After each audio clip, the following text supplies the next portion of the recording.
So, welcome again, everyone. I hope you get a bit of inspiration about the first day of Catalyzing Change Week. So, let me just move quickly to the housekeeping rule.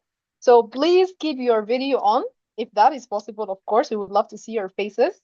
Um, Write in the chat your name and company. And whenever you want to speak, please unmute yourself. And for any technical questions, of course, you can raise it. So welcome to Catalyst Now for our members and for the non-members. So Catalyst Now is the global movement of social innovators. Right now, we have more than 6,000 social innovators in the movement.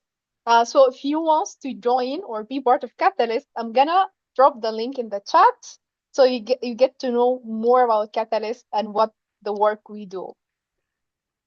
So for Catalyzing Change Week, those are our ecosystem partners. We thank them so much for their contribution to Catalyst Now and for building the movement with us. So without further ado, I'm gonna stop sharing my screen and I'm gonna allow our host for today to come up and share their screen. The floor is yours, Faiz and David.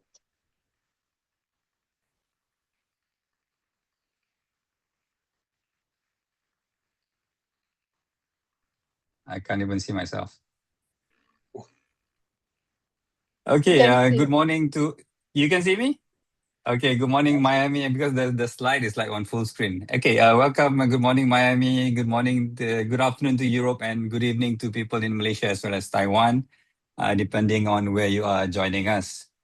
Okay, welcome to today's webinar, The Art of ESG. You can see that, building talent pathways through art, community, and environmental engagement. My name is Faiz, and I'm from Catalyst Now.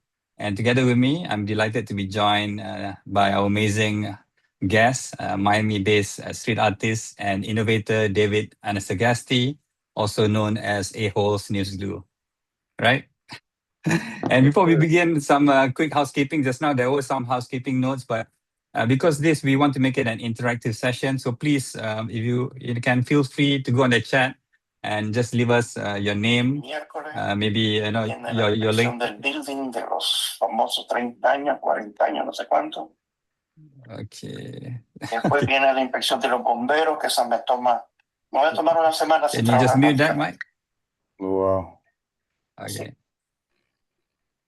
Okay. Anyway,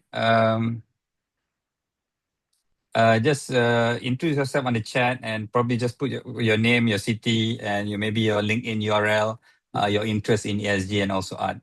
And today's webinar is inspired by basically a 2 years research project that I conducted in collaboration with FIU's Radcliffe Art and Design Incubator, or we call it READY, and David himself. And the findings will be featured in the forthcoming academic book chapter, which is titled The Art of ESG, which is the same title as this webinar.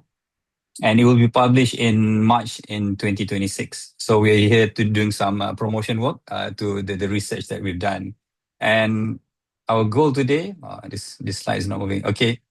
Our goal today is to basically explore how art, community engagement, and creative innovation can help us develop ESG talent and also find skills, values, and leadership mindset needed to support environmental, social, and governance transformation. Okay, so first of all, let's just keep it conversational. It was like 2 years back when I met David. Maybe we can share a bit with the audience how we met. David, I was like training. It was a hot day in Miami, and I was riding my bike. I was training for Ironman back in 2023, and I was needed some shade, so I just dropped in this store in Rafah, and David, he was, I think, about to launch his second jersey with Rafah, right? Yep. Yeah, we were there. I had done the first jersey, and I got really hooked on the bicycle. And the company Rafa that I did the jersey with, they got like a whole life change out of it. I got sober because of it, so they brought me on for the second jersey. And while I was at the store, getting ready, I was drawing on some bags that they were sending out to the different stores. Which I think you were heading to San Francisco that day. but you happened to stop by and you saw what I was doing, and we just started talking, and you you had the bicycle stuff going on, and you were talking about that challenge that you were doing.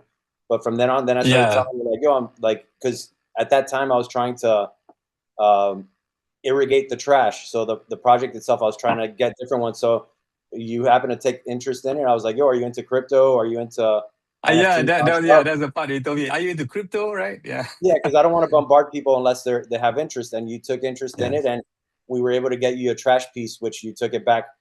So the idea was, you're part of the project as well.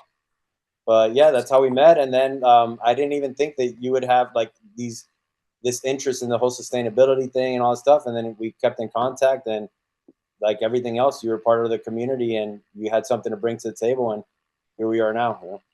Yep, that's right. And that's how it all started. And then began with, we're talking about, how can we bring this project into the next level in terms of sustainability and also in academia, right?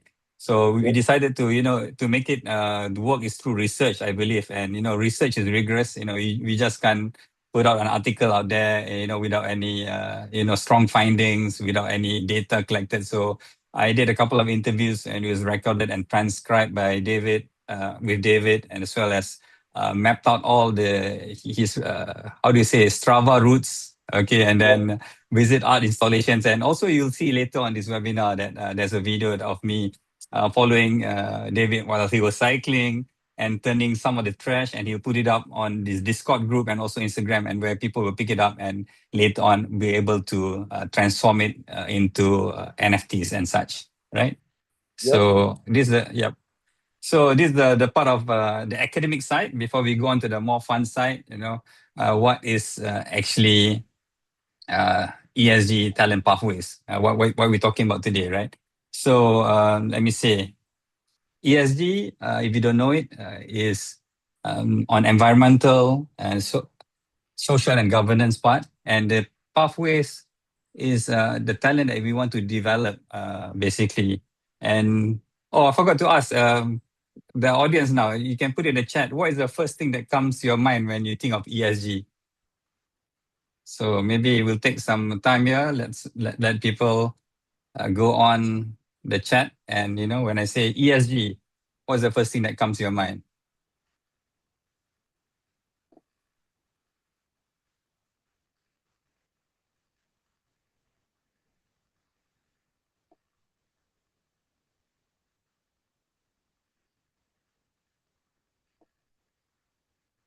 Yeah, I can't even see the chat, so I'll trust me too, man.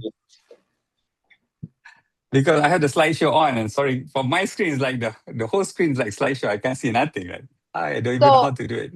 I can assist with that. So Jacob said it's corporate policies. And I see also Christina said corporate compliance tool. Okay. And Howie, if I'm pronouncing your name correctly, said sustainability in climate and environment. So we're getting some answers in the chat. Please keep your answers coming up. Yeah, but okay, true. I'm just trying to figure out how to move this the slides. Is the slides moving now? Yes, Where are we moving. We're at the agenda and objective. Oh, still there. All right. How about now? Yes. What is ESG Talent Pathway? Okay. Oh my God. You can also do the You can do the presenting mode. Okay. I don't know. We'll just continue. I just can't. I just seeing the slide in front of me and nobody else. Okay, super. Okay. So basically, it is an integrated approach, to developing the concept through what we develop is a conceptual framework that goes whether it's the traditional or the non-traditional pathways, and you can see that later at the end of the webinar, if you like the actual academic paper which will be published, I mentioned just now in March, it has the whole concept of how the research was done to find out, rather than just the normal talent pathways, which you can find the ESG talent, which is through classrooms, you can also take the non-traditional path now, which involves place-based learning, artistic activism, and also community engagement. Is the research that I've done with David, right? And instead of this traditional, they say, classroom situation, we can go on through this, I call it the innovative learning ecosystem, which composed of these three components, which is, as I mentioned just now, place-based learning, artistic activism, and also community engagement. So going more into it, like, what do I mean by place-based learning? Is like learning from one's environment. You could be like in Miami for this instance, or you could be in Barcelona, Kuala Lumpur, or Taipei, and you look at the situation that's around, what are the social issues that you have. And students can learn sustainability sort of in taking example of Miami by riding through the neighborhoods and basically mapping what kind of waste that you have and collecting the materials. So this is what I mean by place-based learning. And when you talk about artistic activism, we need somebody like David to actually use art and raise the questions, right? And challenge the norms and basically provoke sort of a thinking and reflection of, if there's an issue here that needs to be tackled, like this trash, it becomes a tool for dialogue, for equity, for justice. So this is where I think it can be replicated. We believe in other cities in the world which has similar issues through this artistic activism. And of course, nothing can be done without the support from the community. Especially like today, we see that through this webinar, we get support from the community that we're living in. It may not be just in Miami, but it can be, like I say, anywhere else. Especially now, we are very global. It's borderless, so we can get people to co-create knowledge. Either it's with residents, with the activists, or with the local organizations. We can actually push any project forward. And I think David is very passionate about this, and he will talk more about it. And how we can basically move ESG learning beyond just universities or the public sphere. We can push it to the next level where we can bring this particular report, like hopefully next year in January, to the World Economic Forum, where this will be highlighted in the General Assembly, the meeting over there. Yeah, so just capping off the academia side, this art and sustainability is not just seen, it is an experience and a medium that translates sustainability into emotion and action. And as I mentioned before, this is the exact IGI Global Scientific Publishing book will be titled University and Industry Partnerships for ESG Talent Development, where our research will be published. So yeah, that's it from the academic side. And we have a lot of in the chats there, right, May? First thought, okay. Now I'm seeing stuff in the Zoom. Yeah. Yeah, You okay, mean the yeah. answers? Yes. What people are trying to say there. Framework and governance. Okay, first thought makes me think of oceanic initiatives. Wow, that's good. And sustainability in climate and environment from Howie, corporate policies.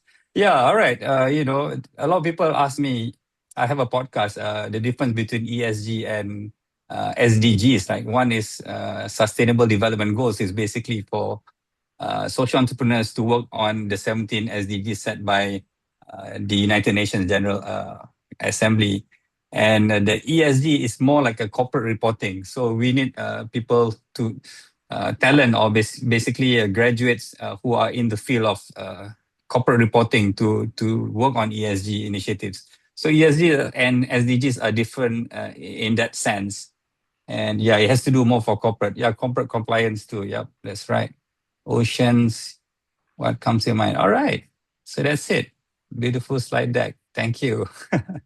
And today, now let's go on to David to talk about the geographies of trash. And just a bit of introduction. If you're new and you don't know him, I'm thrilled to basically introduce somebody who embodies, creative spirit of ESG learning, David Anasagasti. He is a celebrated Miami artist and he was the first entrepreneurial resident at FIU's Radcliffe Art and Design Incubator, we call it READY. That's where I also met Professor Jasek. And his groundbreaking project, I think, was very exciting. Geographies of Trash basically turns, but he will talk more about it, right? Discarded materials found in the streets of Miami into powerful public art and also digital NFTs. And the project has also received 6 city proclamations, and we will share it with you later in some of the slides showing which cities and also the dates. And of course, what the project means to David. So maybe David, you like to take it away? Yeah. Yeah. Well, thanks for all the stuff you've been saying. You nailed it. But yeah, as far as Geographies of Trash, it was a really fun project. Like, I got brought on to do this entrepreneurial mentorship at the Radcliffe Art and Design Incubator by Jacek Kolasinski, and he found value in me, me being a living, working artist out of Miami. That he felt that students could actually learn from, like, the different ways outside the box on how to survive, how to create, how to exist, and to keep on going. When I was there, I figured that since we were talking about entrepreneurialness and making money off of art, I didn't want to use the opportunity to just extract. So I figured that coming up with an idea that that would be creating something that's like a long-standing project would be something not only beneficial for myself but also for the people that take part in it. During this time was also when NFTs were popping off and everybody was into it, and there was a group of people that they were like wanting to work on something, which they're currently the moderators for the Discord. They're really good friends. Shout out Benji, Danny, Freddie, Ralphie, Dre, Charlie, and Los. They're very crucial to the whole thing. But there was that interest in wanting to do something. At the time, I was also pushing the bicycle really hard. I ride several miles every single day. I also like painting on things, so it just seemed like a logical way of tying a lot of the elements that I was doing together. And then through the Radcliffe, I was able to propose it and be like, look, I have this idea. We want to create this body of work. It's going to be free for everyone that participates, and that's basically how Geographies of Trash happened. It's basically riding the bike, go out painting on stuff randomly, and then using social media to democratize the ability to collect these things. The targets that we're painting are trash items. So like while we're painting, or while I'm writing and I'm painting these things, it's kind of like, I don't know, like I'm just using this opportunity to like point at the trash problem that we have throughout the city in a fun way that's also allowing people to have a unique piece of art that we turn from trash to treasure, and then also giving all the bells and whistles to further infuse it with as much provenance as possible. Like, we're giving them, they have to claim the trash piece in the Discord. Then I give them the NFT that shows all the metadata of like where it was painted, what it was painted with, the Instagram link on there, and they're encouraged to do whatever they want with it.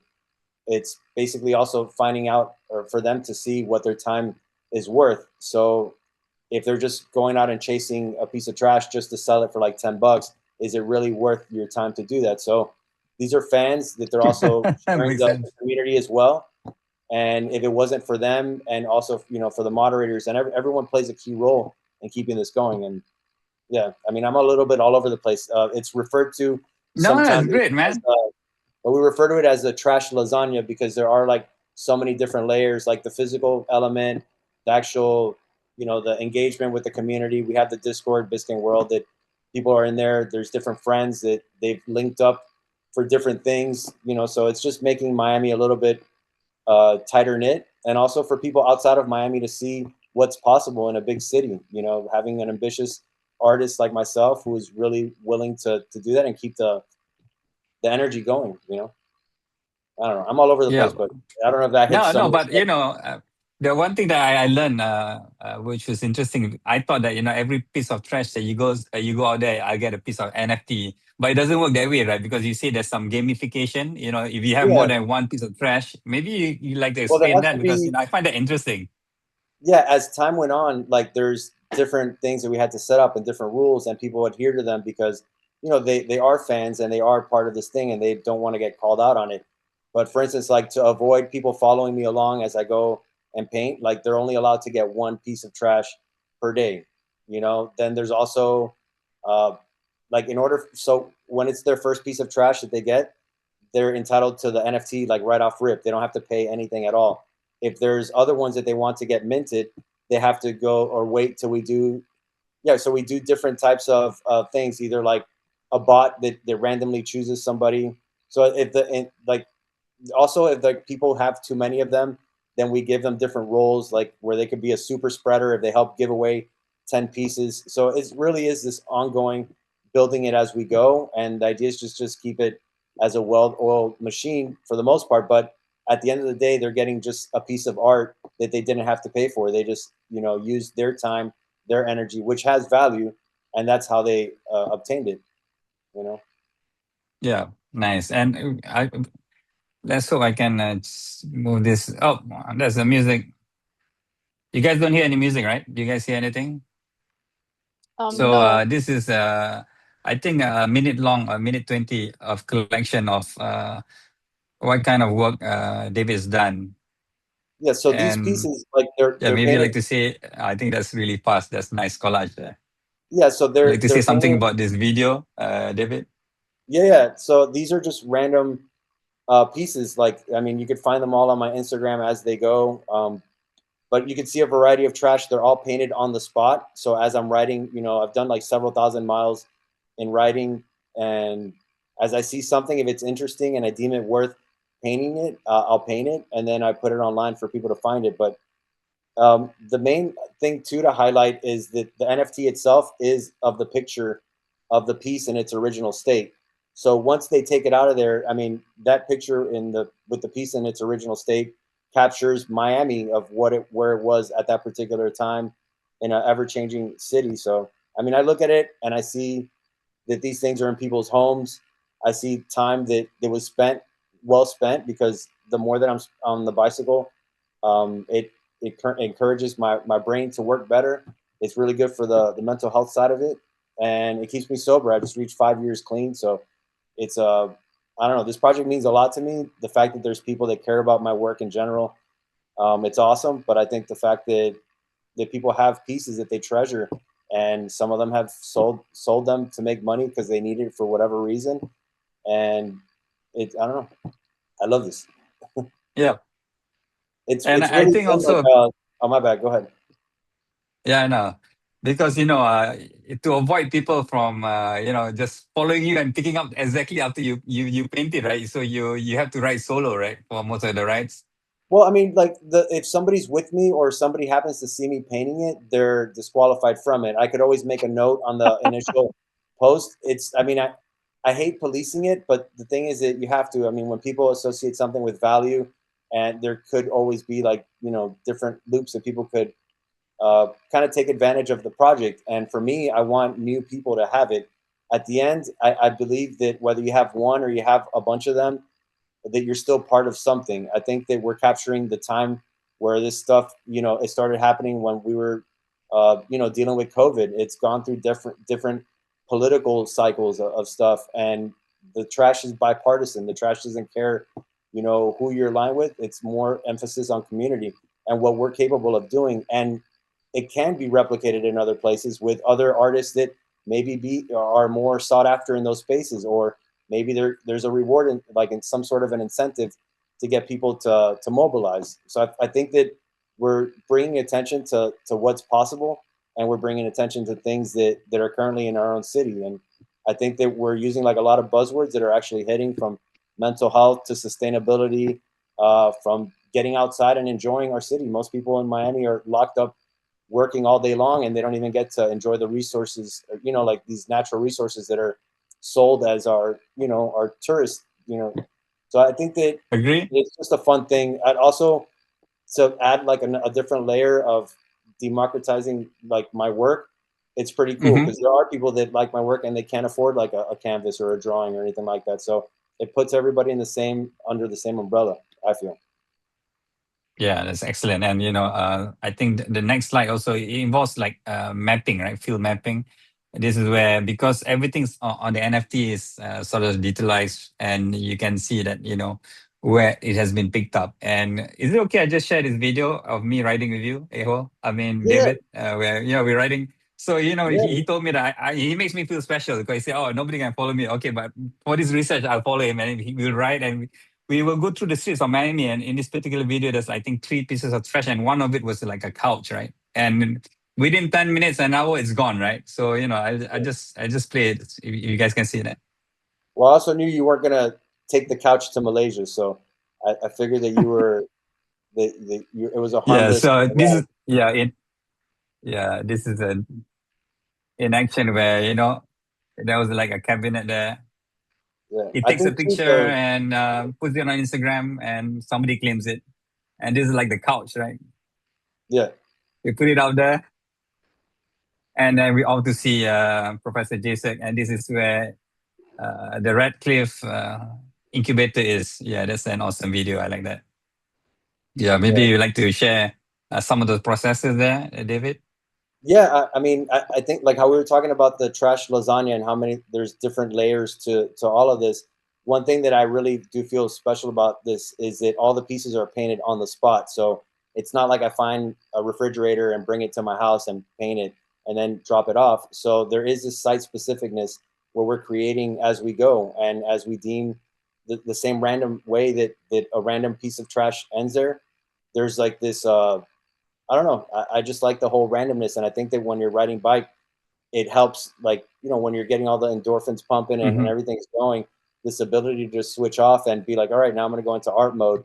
It's really this awesome like infusion of energy that I'm putting into this piece of discarded trash that we're giving it a story from then on. You know what I'm saying? And I think that the fact Yeah. that there's people that are into it that are following along, and it gives them something to look forward to. They see the value in it as well too, and I think that it's pretty cool to have that conversation, that back and forth thing. I don't know. Yeah, but it's amazing that for me personally, riding with David, we'll be talking, we'll be chilling, and chatting about stuff, and he's got to stop, and then he finds like at the corner of his eye, he sees this piece of trash, and I'm really not aware. Maybe he's more attuned. He's an artist, right? And he will just stop and okay, we're gonna paint this dude, and then he goes through the whole motion. And it's amazing to watch, and I feel very privileged to be part of this process, to see him in action. And of course, before after I met him, I did some research. There's a lot of, somebody just put in a chat, right? So there's a lot of documentaries and YouTube videos about this whole process, because at first it can be quite confusing of what you're trying to do. But once you get into the groove, you understand that, oh, he rides around every day, sees something discarded, and then puts it out there. So Well, I think is part of the actual documenting of it as well too. Like whenever we've been reached out for press, or like somebody wanted to write about the project or anything, I knew that conveying them, like explaining to it right now, it's a lot more difficult than if somebody came along. So I would make the people that are writing about it have to come along or get on a bicycle so they could feel being outside, see how fun it is, or even see when people show up so they could see how it operates. A good friend, Melissa Harmon, she did a documentary on it for PBS Art Loft. We've gotten coverage from the Herald, recently got a shout from the New York Times. So it's just like any type of acknowledgement for the project is a win. But if the people that are writing about it are able to see it firsthand from the ground level, then they write about it from a different place. You know what I'm saying? So like the same way as like with you, like you getting on the bike, following along, seeing a random can of spray paint popping out and painting something, it's a different thing than me telling you and having the confusion. That's why I think that it's a very strong Miami centric project, and I embrace that part of it. And I feel that what could be learned from this is for people to see how much energy we're creating out of thin air, and it could be replicated in other places. It doesn't need me necessarily to go over there. It just needs some sort of like an incentive. It could be somebody that, I don't know, maybe they find the trash and somebody sings a song to them. I don't know. Like it depends on who's actually into like that particular thing, and different ways of how to replicate this activism. okay. Oh yeah. Before we go on to the next slide, Christian Wendler, is it you want to have a question for us? Is that how to pronounce your name? Go ahead. Give David a chance to catch a break. Yeah. Go ahead, Christian. Is it Christian? Is that Yes. French? Let me just unmute her. Let me ask Oh, her to you have to. unmute. Oh, May is in charge of the muting and unmuting. Yeah. Okay, awesome. Okay, now you can unmute yourself, Christian. Okay, thanks. I just want on exactly on that point around scaling and what's replicable is around as you were talking. I mean, I definitely see the mental health piece, the art piece, and what really connected for me. So I'm based in South Africa. Is this is something I was working with some youth on some other initiatives, really using art as a mental health tool, but then also this whole around climate activism. And as you were talking, this kind of comes together for me of how could we use this as a tool to engage young people in a way that they could generate income from for themselves, kind of replicating your model. I'm just curious, in a low resource setting, is there an avenue here where we could really do something combining art, mental health, and income generation for young people in the creative space? Yeah, I mean, I think, like, honestly, I mean, that was a question, right? Because, Yeah. like, so yeah. I'm Right. wondering what parts, like, because some things, like, it sounds like a great idea, but it's not necessarily replicable in the same way. Like, there were certain things that are just because of you or a certain context. So I'm wondering what part could we really could we take and really apply or learn from, or what parts could we kind of compartmentalize and scale in a different context, like here in South Africa?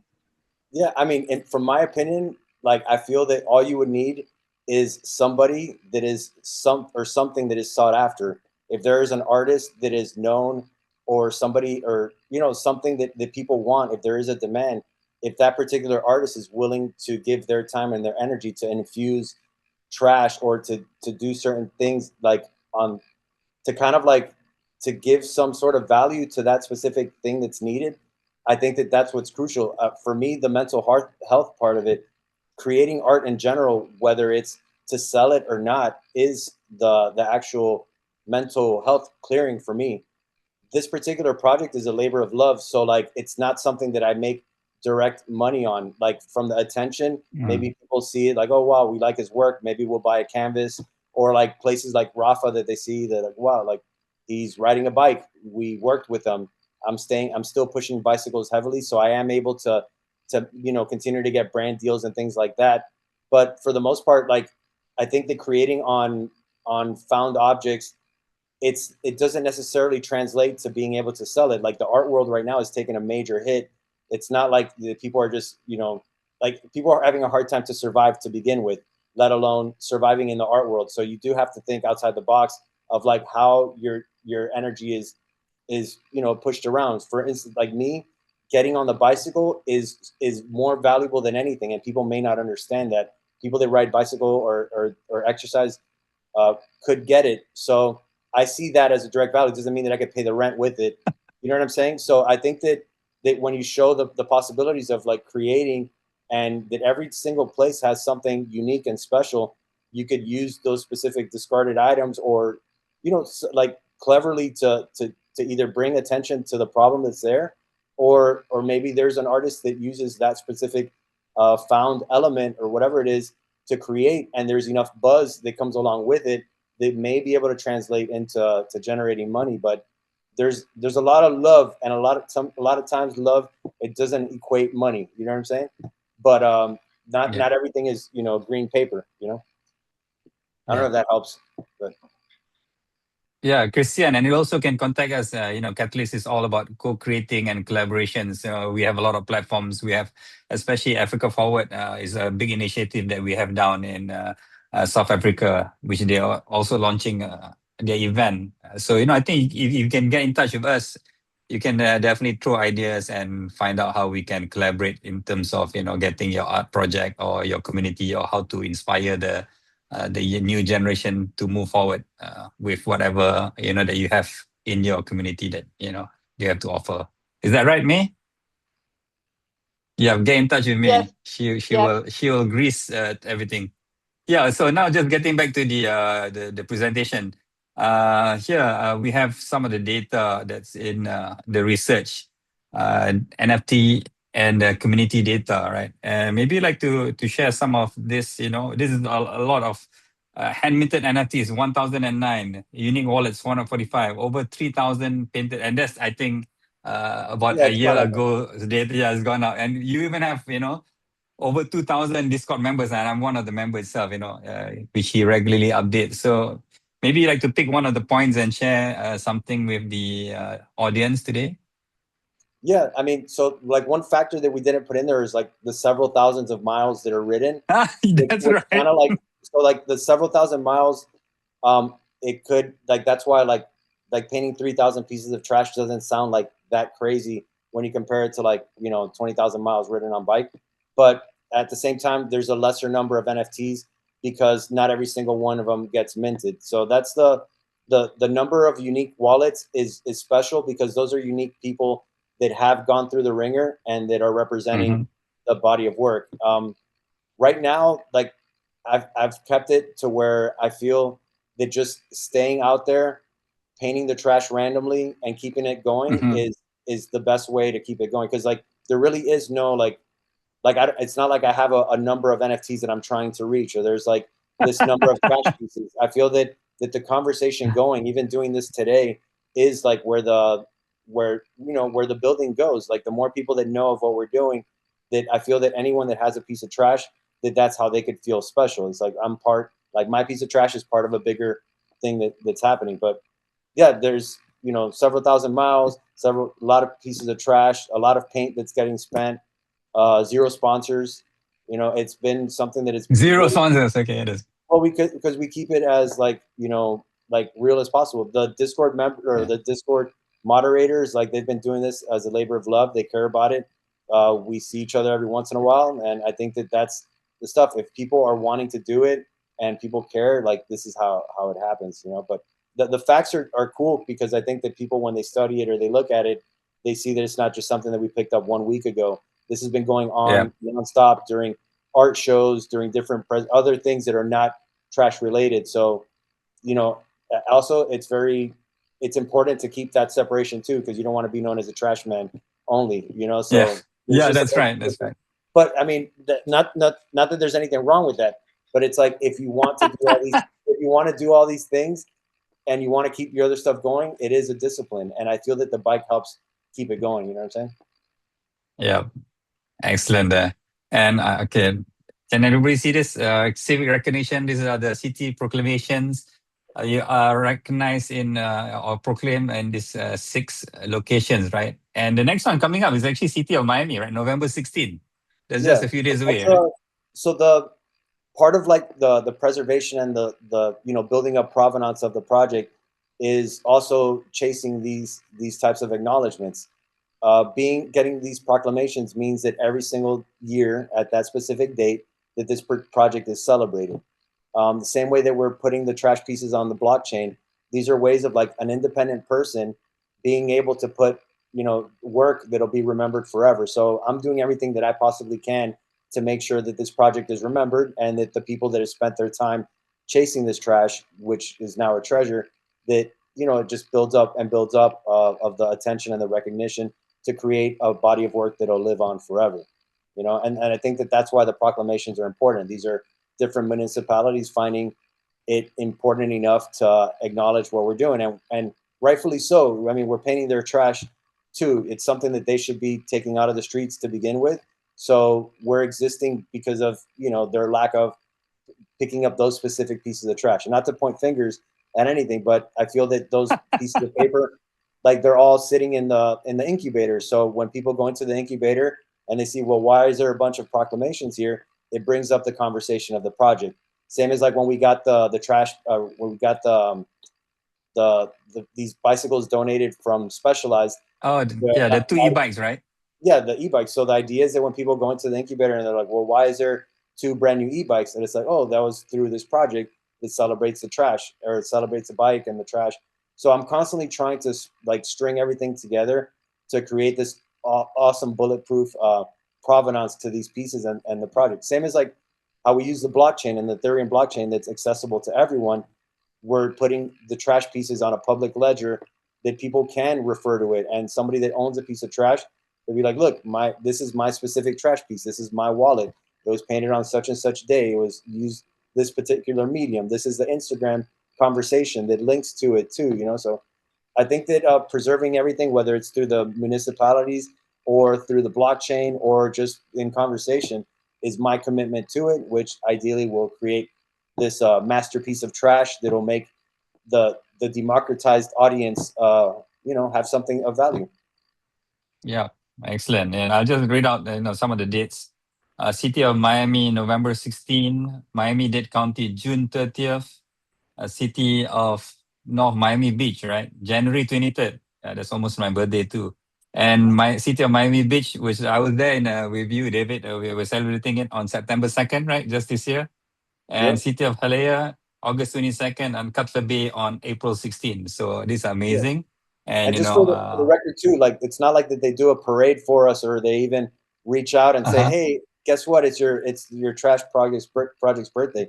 It really is up to us to how we commemorate it, how we remember it. But the documentation, the trail that leads to it there, it adds to the provenance. Same as like when we've had like a museum showing at the Wolfsonian, we are, you know, we get the curator involved and we do an open call for people to, if they want to show the work. So you're keeping this connection of the audience and they're loaning their pieces to, you know, the museums to show it, and they're getting loan agreements. So this is just like, you know, it's just showing examples of the extent that we go to in order to keep this project respected. The more respect, the more that the, you know, the pieces are sought after, I feel. Yeah, excellent. So yeah. Hopefully there'll be like it gets more and more celebrated and also recognized on all these proclamation days. Yeah. So now, you know, yeah, that's right. And we're just coming up to discussion, you know, and you know, how can coming up to the end of our webinar, right? Maybe a short one. How can, you know, creative practice shape ESG education and influence community action? You know, as an artist, what do you say? Just moving on to this question, just open up a conversation. Yeah. You know, sure. You describe how art can, you know, visualize the unseen. So maybe from your perspective, what role can artists play in shaping how communities understand sustainability? Like, you know. Well, I mean, I think that the creatives in general are always, well, at least how I live is trying to figure out a clever outside the box way of doing something that may be boring to me or may not want to do it. Same as like institutional learning for me was not just like the way that my brain was wired. So I feel that like people like Josic who are finding clever ways of how to bring people from outside to supplement traditional learning. I commend that. I think that a lot of times people want to automatically put an artist because like they have either the clout that they bring along or that they have something visually stimulating that is recognizable that can help convey the conversation that's there. So I feel that you know, it doesn't work like for everything, but I feel that when somebody's like dealing with somebody like myself, like I could kind of feel like how it makes sense. Like if you're bringing in like somebody in my expertise or whatever for people to learn. Yeah, I don't know. I get all over the place with this stuff. So yeah, no, it's good. It's good. Yeah. I appreciate that, and you know, I'm sure the audience are enjoying it too. And we're coming up to the end of the session. And this is the time where people can sort of participate and have your. We already had Christian there, right?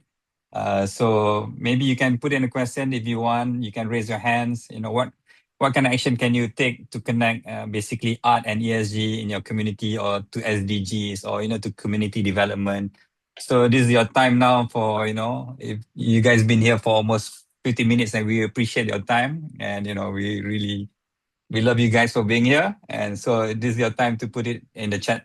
So May will look at it and we will have a short discussion. No rush. Yes, definitely. So all right. I saw Melissa said, can you talk a little more about the community aspect of the trash and how all these pros offer friendship and support to each other? Yeah, what do you mean by bros? Yeah, so Melissa is actually a good representative of the project. She's actually the one that made the PBS documentary Oh, nice to see you, Melissa. Like the trash project itself, like beyond the trash itself, I feel like it has made Miami a little bit smaller. There's different friendships that have like flourished. We try to do different bike rides every once in a while, just providing different things. Like, you know, one of the moderators has like an embroidery company and printing, so people have gone to him for that. You know, there's different things. I think that like that showing that we're human and that we're all like playing in the same world, we're dealing with the same exact weather out here, and we could kind of like, you know, lean on each other in a way. And I think that we've learned that there's many different artists that are involved in this, different fields, people from different backgrounds. So I mean, I give my like a lot more of myself than I normally would for, you know, if somebody that was supportive of my art. So this has been a learning experience as well too, dealing with different personalities, different people. And I don't know, I think that it makes like our trash community special. That, and you know what, at no point do we ever talk politics stuff or anything like that. It's just like, man, these are regular people that are dealing with whatever it is that they're dealing with, and we could all see eye to eye and jump in the Discord and say good morning to each other. And you know, and I think that that's the thing, for people to have an outlet. And I'll give my energy all day long to keep that going, you know.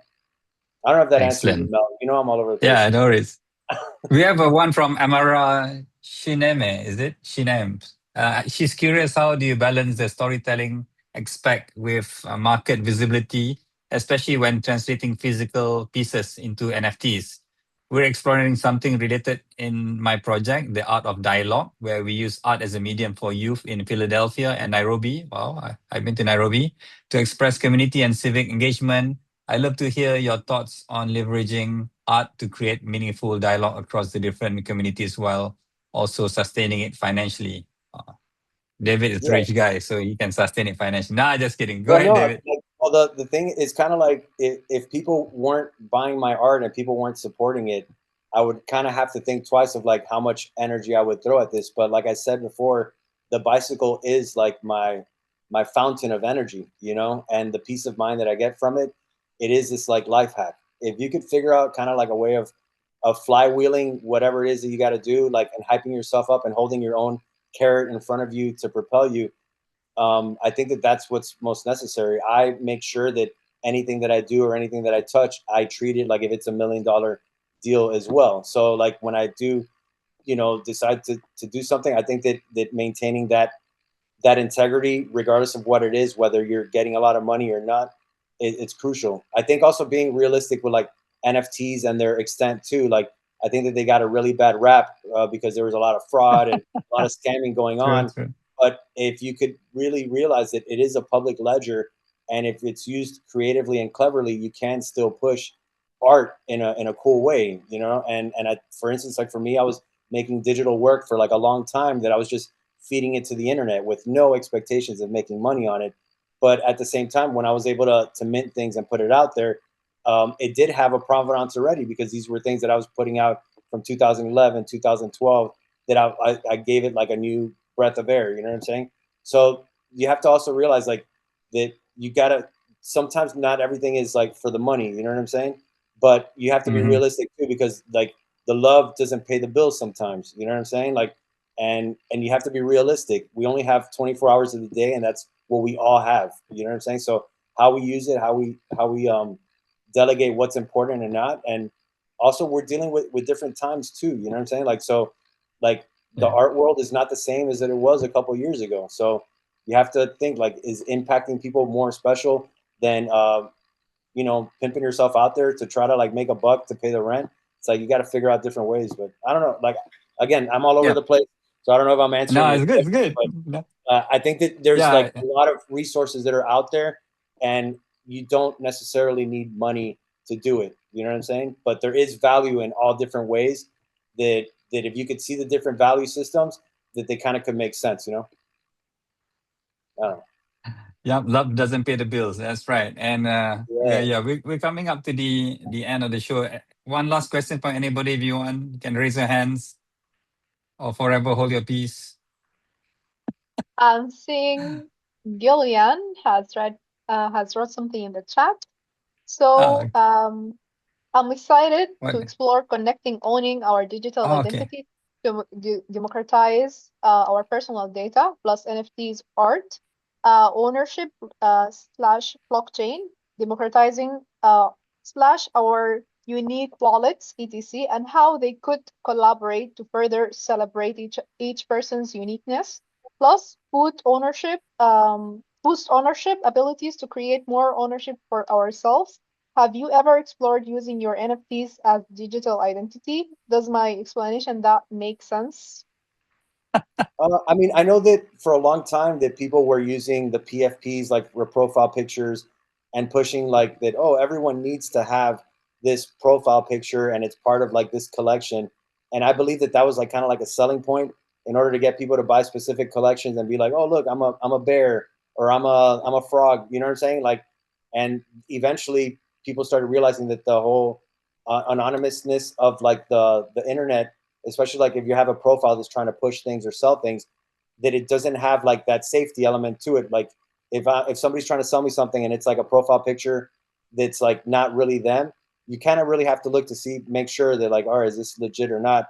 Where people started, I believe, realizing that like the regular face in like a Twitter aspect or something like that was more I don't know, it was more welcoming, you know what I'm saying? But I think that Mm-hmm. that our identity is crucial. I think that our name is something that we should value, and we should make sure that every decision that we make is like keeping our name and our integrity there. Like as an artist, like if my name is not good and I'm out there scamming people, like I'm only as good as the last thing that I did. You know what I'm saying? So I think that we have to really play it smart of how we do it. And if there's new technology and new things that are accessible, same as like with the all the AI stuff and everything. I mean, it's like it's a free for all right now. So we have to, Okay. same as like a lot of times people trying to appease to the algorithm. Like you have to remember, like me appeasing to the algorithm right now, how will that last? You know what I'm saying? How will me dancing in front of TikTok age well? You know what I'm saying?